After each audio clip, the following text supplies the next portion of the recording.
تو اللہ پر ایمان کا کیا معنی ہے؟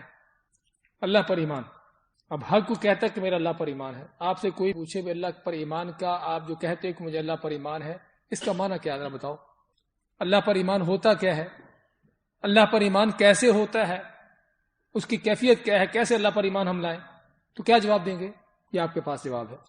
یعنی آپ دوسرے الفاظ میں یہ کہیے کہ یہ وہ الفاظ ہیں، یہ وہ سوالات ہیں جو آپ کی زندگی کے آپ کو خود معلوم ہونا چاہیے. آپ دن رات ان باتوں کو کہتے ہیں، کرتے ہیں، دعویٰ کرتے ہیں، لیکن افسوس کی بات یہ ہوتی ہے کہ ہم بعض اوقات بہت سی ایسی باتیں کہتے کرتے ہیں جس کا ہم کو پتہ ہی نہیں ہوتا کہ ہم کیا کہہ رہے ہیں. ہم کو کھڑا کر کے پوچھ لے کوئی بھی کافر، کوئی ہندو، کوئی کرسچن، بھی تم اللہ پر ایمان کا دعویٰ کرتے ہو، مجھے ذرا یہ بتاؤ کہ اللہ پر ایمان کیا ہے. ہاں کیا بتاؤ گے اس کو؟ اس لیے ان چیزوں کو، ان سوالوں کو یاد کرنا ہمارا فرض ہے. اس سے پہلے کہ ہم سے کوئی پوچھے ہمیں خود ان کا علم ہونا چاہیے کہ اللہ پر ایمان کیا ہے، تاکہ ہم واقعی اس ایمان کو پورا کر سکیں. کسی کے پوچھنا تو بات کی باتیں ہیں، ہمیں پتہ ہوگا کہ ہم جو کہہ رہے ہیں اللہ پر ایمان کا جو دعویٰ کرتے ہیں، اس چیز کا دعویٰ کرنے کا معنی کیا ہے، اللہ پر ایمان کیا ہوتا ہے. تو ہم پھر اس ایمان کو، اس چیز کو جانیں گے اور اس کے تقاضوں کو پورا کرنے کی کوشش کریں گے. تو اللہ پر ایمان کیا ہے؟ اللہ پر ایمان میں 4 چیزیں شامل ہیں. اللہ پر ایمان کے معنی اللہ کو ماننا. اب اللہ کو کیسے مانا جائے؟ اللہ کو ماننے میں کیا کیا چیزیں شامل ہیں؟ اللہ کو ماننے میں، اللہ پر ایمان میں کیا کیا چیزیں ضروری ہیں؟ اس میں 4 چیزوں پر ایمان ہونے، یا 4 چیزوں پر ان کو ماننا ضروری ہے. سب سے پہلے صدق کے دل سے تصدیق کرنا کہ اللہ تعالیٰ ہمیشہ سے موجود، قائم و دائم ہے. پہلی بات اللہ تعالیٰ کے وجود پر ایمان، کہ اللہ کے وجود پر ایمان کہ اللہ موجود ہے، اللہ موجود ہے. اور یہ کیوں؟ کچھ ایسے بھی لوگ ہیں دنیا میں رہنے والے کہ جو کہتے کہ اللہ ہے ہی نہیں ہے، اللہ کے وجود کا انکار ہے. اچھا اللہ نہیں ہے تو پھر ساری کائنات کہاں سے بن گئی؟ وہ کہتے ہیں کہ خود بخود بن گئی. وہ خود بخود جو ہے کائنات کے اندر کوئی ایسی حالات پیش آئے، ایسے کوئی دھماکہ ہوا، کوئی اس طرح کی چیز آئی تو اس سے جو ہے وہ یعنی کہ آسمان الگ ہو گئے، زمین الگ ہوگی، زمینیں الگ بن گئی، اور پھر آگے کائنات خود اس طرح بن گئی. یعنی وہ ان کی ایسی، یعنی کہ ایسی ہے ان کے فلسفہ کہ جو کسی انسان کی عقل میں تو نہیں آتا، چاہے وہ انسان عقل مند ہو یا بیوقوف ہو. تو کسی جانور کی عقل میں آتا ہو تو پتہ نہیں. تو یہ دہریے، جن کو دہریے کہا جاتا ہے، جو اللہ کو نہیں مانتے کہ اللہ ہے ہی نہیں، اللہ موجود ہی نہیں ہے. اور یہ 2 طرح کے لوگ ہیں. ایک تو وہ دہریے ہیں جو واقعی ہی دہریے ہیں کہ کہتے اللہ ہے ہی نہیں، اور دوسرے کچھ وہ ہیں کہ جو یہ نہیں کہتے کہ اللہ نہیں ہے، کہتے اللہ ہے، لیکن اللہ کے ہونے کا، اللہ کے وجود کا اس وہ معنی بیان کرتے ہیں کہ جس کا نتیجہ یہ ہے کہ اللہ نہیں ہے. اللہ کے وجود کا انکار کرنے والے 2 طرح کے لوگ ہیں. ایک تو کھلے دہریے، اللہ کے منکر، ملحد جن کو کہتے ہیں، دہریے کہتے ہیں، جس طرح کہ کمیونسٹ وغیرہ، کہ جو ویسے اللہ کے وجود کا انکار کرتے ہیں. ان کے کیا ہیں؟ لا الہ والحیات مادہ. عربی میں ان کے بارے میں کہا جاتا ہے کہ کوئی الہ نہیں، کوئی رب نہیں، کوئی خالق مالک نہیں، کوئی معبود نہیں، والحیات مادہ، اور زندگی جو ہے وہ صرف مادہ پرستی کا نام ہے. تو ایک تو یہ دہریے ہیں، اور دوسرے دہریے ایک اور قسم کے ہیں جو کان یہاں سے نہیں پکڑتے، یہاں سے آ کے پکڑتے ہیں. سمجھے نا؟ وہ کیا ہیں؟ کہتے کہ اللہ ہے، اللہ موجود ہے، لیکن نہ اوپر نہ نیچے، نہ دائیں نہ بائیں، نہ آگے نہ پیچھے، کسی طرف بھی نہیں ہے. بھی ایک چیز وہ موجود ہو اور کہیں کسی طرف بھی نہ ہو، وہ کیا چیز ہوگی؟ جو موجود نہ ہو. کسی چیز کے آپ نے وجود کا انکار کرنا ہے نا، اس کا یہ طریقہ ہے. کسی چیز کے وجود کا آپ نے انکار کرنا ہو تو اس کا یہ طریقہ ہے کہ آپ کہیں کہ نہ اوپر ہے، نہ نیچے ہے، نہ عالم کے اندر ہے، نہ عالم کے باہر ہے. سمجھے نا؟ کسی طرف بھی نہیں ہے، نہ کسی جگہ پر ہے. اس کا معنی کہ وہ چیز پھر سرے سے ہے ہی نہیں، وہ چیز ہے ہی نہیں. اور یہ فلسفے، اگرچہ بات یعنی کہ کہنے کا مقصد کہ یہ فلسفے کیوں ہیں، اصل وہی ملحدوں کا عقیدہ ہے، اصل وہی ملحدوں دہریوں کا عقیدہ ہے جو صرف چکر دے کر لوگوں کو ایک چکر دے کر لوگوں کے سامنے پیش کیا جاتا ہے کہ تاکہ کوئی یہ نہ کہے کہ اللہ کے وجود کے منکر ہیں. یہ تو اللہ کو مانتے ہیں، کہتے ہیں کہ اللہ موجود ہے، لیکن جس انداز سے وہ اللہ کے وجود کا اقرار کرتے ہیں اس کا معنی کہ اللہ نہیں ہے. تو یہ 2 طرح کے دہریے لوگ ہیں، اور اس سے ہمیں پتہ چلتا ہے کہ اس طرح کے گمراہ کن عقائد کس قدر کفر ہے، چاہے وہ اس عقیدے کو رکھنے والا کیسا بھی کیوں نہ ہو، کتنا بڑا کفر ہے. یعنی اس طرح کے عقیدے رکھنے والا جو یہ کہتا ہے کہ اللہ کو کہیں بھی نہیں ہے اس میں، اور جو یہ کہتا ہے کہ اللہ نہیں ہے، دونوں کے اندر کوئی فرق نہیں. تو اس لیے سب سے پہلے اللہ کے وجود پر ایمان، صدق کے دل سے، واقعی دل کی سچائی سے اس بات کو ماننا کہ اللہ تعالیٰ ہمیشہ سے ازل سے موجود ہے اور قائم و دائم ہے. اور دوسری چیز اللہ تعالیٰ پر ایمان کے اندر دوسری اور تیسری اور چوتھی توحید کی تینوں قسمیں. توحید کی تینوں قسمیں جو آپ پہلے پڑھ چکے ہیں، توحید الوہیت، توحید ربوبیت اور توحید اسماء و صفات. ان تینوں قسموں پر ایمان لانے سے آپ نے اللہ تعالیٰ کی ہر اس چیز پر ایمان لے آئے جو جس پر ایمان لانے کا حق ہے. ہر وہ چیز جس پر آپ کو ایمان لانا آپ کا فرض ہے اور آپ پر یعنی کہ آپ کا حق ہے کہ اس پر ایمان لائیں. توحید کی تینوں قسموں پر ایمان لانا اور اس سے پہلے اللہ کے وجود پر ایمان لانے سے آپ نے اللہ تعالیٰ کے حوالے سے جو بھی ایمان لانے کے جو اس کے جزیات ہیں وہ ساری چیزیں اس میں آ جاتی ہیں. تو اللہ پر ایمان کا معنی یہ ہے کہ اللہ کے وجود پر ایمان اور توحید الوہیت ربوبیت اور اس کے اسماء و صفات، ان چیزوں پر ایمان لانا. آگے اس کی دلیلیں آپ کے سامنے دی گئی ہیں. بعض اوقات جس طرح آپ دیکھتے ہیں کہ دلیل کسی ایک ہی آیت کے اندر نہیں ہوتی، مختلف آیتوں کے اندر ہوتی ہیں، تو اس لیے مجبوراً پھر وہ آیتیں مختصر انداز سے آپ کو دی گئی ہوتی ہیں کہ اللہ کے وجود پر کونی دلیل، کونی کے معنی کائنات سے، کہ آپ کو شرعی طور پر عقل قرآن کا حدیث کا علم نہ بھی ہو، آپ آنکھوں سے دیکھ رہے ہیں، کانوں سے سن رہے ہیں، ایک چیز کو محسوس کر رہے ہیں. سمجھے نا؟ افی اللہ شک فاطر السماوات والارض. اللہ تعالیٰ کیا ماتا ہے سورۃ ابراہیم میں کہ اللہ میں شک ہے، اللہ کے وجود میں شک ہے. کیوں شک نہیں ہے؟ کہ فاطر السماوات والارض، کہ اس نے آسمان و زمین کو پیدا کیا ہے. آسمان جو آپ کے سر پر ہے، آپ ہمیشہ اس کو اپنی آنکھوں کے سامنے دیکھتے ہو، اللہ کے وجود پر دلیل ہے.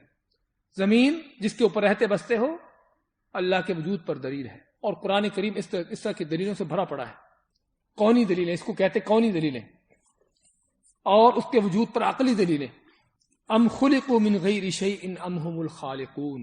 سورۃ طور ہے. اللہ ماتا ام خلقوا من غیر شیء، کیا یہ لوگ بغیر کسی چیز کے پیدا ہو گئے؟ یعنی خود بخود بن گئے، کسی نے ان کو بنایا نہیں، پیدا نہیں کیا. ام هم الخالقون، یا یہ خود ہی اپنے آپ کو پیدا کرنے والے ہیں. سورۃ طور کی آیت. اور جب انسان کے پاس عقل ہوتی ہے تو پھر اس کا انداز کیا ہوتا ہے؟ جبیر ابن مطعم فرماتے اپنے باپ سے، مطعم ابن عدی سے، مطعم ابن عدی کافروں کے سرداروں میں سے تھے. جنگ بدر کے بعد جب 70 کافر قیدی بنے، 70 کافر مسلمانوں کے قید میں آئے، تو ان کا باپ مطعم ابن عدی جو ہے ان قیدیوں کو چھڑانے آیا تھا. کافر ابھی تک، تو ان قیدیوں کو چھڑانے کے لیے مدینہ میں آیا. اور آپ صلی اللہ علیہ وسلم کافروں کو، اس طرح کے آنے والے کافروں کو مسجد میں لاتے، مسجد میں ٹھہراتے. بعض اوقات تو بات چیت چل رہی تھی جن کو ہم مذاکرات کا نام دیتے ہیں، ان کے ساتھ بات چیت چل رہی تھی کہ ان سے کیا لے، کس طرح سے ان کو چھوڑیں. تو اسی دوران مغرب کی نماز کا وقت ہو گیا، تو نبی کریم صلی اللہ علیہ وسلم نے صحابہ کو لیا اور مغرب کی نماز پڑھانا شروع کر دی. تو فرماتے ہیں، مطعم بن عدی کہتے ہیں، فرماتے ہیں بعد مسلمان ہوتے ہیں، فرماتے ہیں کہ آپ صلی اللہ علیہ وسلم نے سورۃ طور پڑھی. آپ نے مغرب کی نماز میں سورۃ طور پڑھی، جس سے پتہ چلتا ہے کہ آپ صلی اللہ علیہ وسلم کی مغرب کی نماز ہمیشہ صرف چھوٹی صورتوں پر نہیں بلکہ بعض کا لمبی صورت بھی آپ پڑھتے تھے. اور بلکہ آپ نے بعض اوقات سورۃ اعراف بھی پڑھی. سورۃ الاعراف کتنی بڑی ہے؟ 1.25 پارے سے زیادہ کچھ، یا 1.25 پارے کے قریب آپ نے مغرب کی نماز میں پڑھی. اور سورۃ طور یا اس طرح کی صورتیں تو اکثر بیشتر آپ کا معمول ہوتا ہے پڑھنے کا مغرب کی نماز میں. تو آپ نے مغرب کی نماز میں سورۃ طور پڑھی.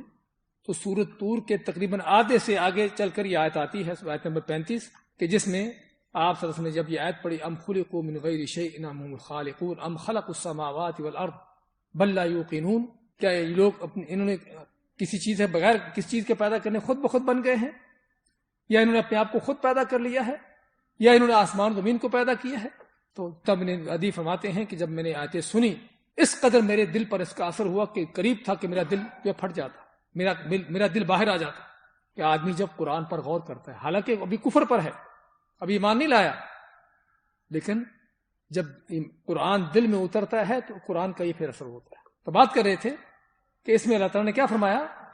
ام خلقوا من غیر شیء، عقلی دلیل، اللہ تعالیٰ کے وجود کی عقلی دلیل کہ کائنات میں آپ کو ہر چیز نظر آ رہی ہے. آپ خود، آپ کے آس پاس اللہ تعالیٰ کی ہزاروں طرح کی مخلوقات، ان کو کیسے پیدا کیا ہے؟ ام خلقوا من غیر شیء، عقلی طور پر انسان ہر چیز کو دیکھ رہا ہے کہ یہ کائنات کی ساری چیزیں اللہ کے وجود کی دلیلیں ہیں. اس کے بعد 3 نمبر اگلے خانے میں اللہ کے وجود پر فطری دلیل. فطری کے معنی کہ اللہ نے جو ان مخلوقات کی فطرت میں رکھی یہ چیز، ان کے مزاج میں یہ چیز رکھ دی ہے کہ اللہ کو ماننا، اللہ پر ایمان ہونا. وہ سبھی سمجھتے ہیں کہ ہم اللہ کے بندے ہیں، کو اللہ کی ذات موجود ہے، اللہ کے وجود پر فطری دلیل کیا ہے؟ نبی صلی اللہ علیہ وسلم کا فرمان ما من مولود الا ویولد علی الفطرہ، کہ جو بھی بچہ پیدا ہوتا ہے وہ فطرت پر یعنی اسلام پر، اللہ پر، ایمان پر پیدا ہوتا ہے۔ جو بچہ پیدا ہوتا ہے فطری طور پر اس کے مزاج میں، اس کے دل دماغ میں اللہ نے توحید اور ایمان رکھا ہوتا ہے، لیکن کیا ہوتا ہے فَأَبَوَاهُ يُهَوِّدَانِهِ أَوْ يُنَصِّرَانِهِ أَوْ يُمَجِّسَانِهِ، کہ اس کے ماں باپ ہیں کہ یا تو اس کو یہودی بنا دیتے ہیں یا عیسائی، یا اس کو مجوسی بنا دیتے ہیں، یعنی جس طرح کے وہ خود ہوتے ہیں ویسا ہی بیٹے کو بنا دیتے ہیں۔ یعنی معنی حدیث کا کیا ہوا کہ بچہ جب پیدا ہوتا ہے، چاہے کسی ہندو کے گھر میں پیدا ہو، کسی عیسائی کے گھر میں پیدا ہو، کسی کمیونسٹ کے گھر میں پیدا ہو، اس بچے کے پیدائش میں فطری طور پر اس کے اندر اللہ تعالیٰ پر ایمان موجود ہے، توحید اس کے دل میں ہے، اللہ نے فطرت میں رکھی ہے اس کی۔ اب اگر وہ بچہ جو کسی کمیونسٹ گھر میں پیدا ہوا ہے، اس کے ماں باپ ملحد ہیں، کمیونسٹ ہیں ماں باپ، اللہ کو نہیں مانتے، اس گھر میں پیدا ہوا ہے، اگر وہ بچہ اس ماں باپ سے الگ کر کے کسی ایسی جگہ پر رکھا جائے کہ جہاں پر اس کے اوپر کوئی باہر سے کوئی چیز اثر انداز نہ ہو سکتی ہو، یعنی اس کو کوئی بات بتانے والا، کوئی پڑھانے والا، کوئی سکھانے والا، کوئی ڈکٹیشن دینے والا کوئی نہ ہو کہ تم یہ کرو بھی، یہ سوچو، یہ بھی یہ کرنا ہے، یہ عقیدہ ہے، کوئی بھی اس کو ایسی بات نہ بتانے والا ہو، تو بچہ بڑا ہو کر کیا ہوگا؟